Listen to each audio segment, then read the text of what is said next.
Natasha, that area is notorious for flooding. I remember seeing cars that were literally filled with water. Wow. So it's tough in that area of the beaches. It's the low part, right, of the city. And infrastructure is another whole thing as well. And then you're going to throw on some snow that high, and that's starting to melt, partially frozen ground. This is the spring season because that rain, the amount that's coming wouldn't be such a problem in the summertime. But this is all from this big Colorado low. Yeah, this is a big storm, even stateside as well, where they're dealing with severe weather right down to the Gulf Coast.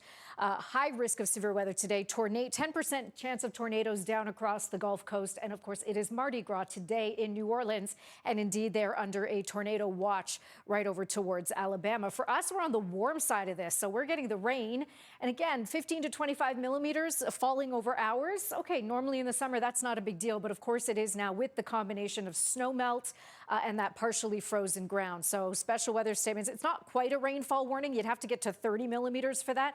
The thing is, we're pretty close. And then on the northern side of that, we're also looking at snow continuing at this hour in Ottawa before they switch over to rain. So this evening, 10 p.m. temperature, 3 degrees, running well above seasonal. Even at 3, that melting will continue overnight tonight. Yes, that is a lightning bolt I put in there for Toronto, but really it should be in for all of the icons because there is a risk of some non-severe rumbles of thunder tomorrow. So that additional rainfall, you know what happens in thunderstorms, right? Even though they're not severe, you get those heavy downpours. So even though we're saying 15 to 25 millimeters, some areas could see a fast 30, 40, and 50 if we get those thunderstorms. There are the flood watches and warnings for the top 3. Toronto and Region Conservation Authority has us one step below, as you saw in the story. It's just a heads up. These water and river levels are going to be running high.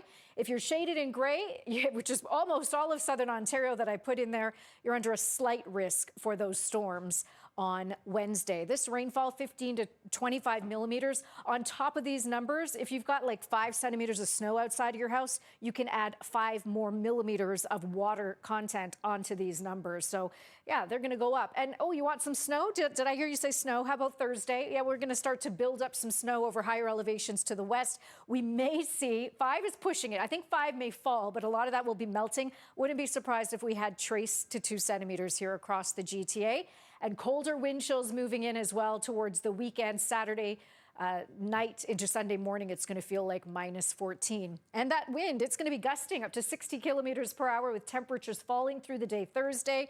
This is the weekend we lose an hour. Temperatures are just slightly below seasonal, but by Sunday, the sunset time after 7 o'clock in the evening.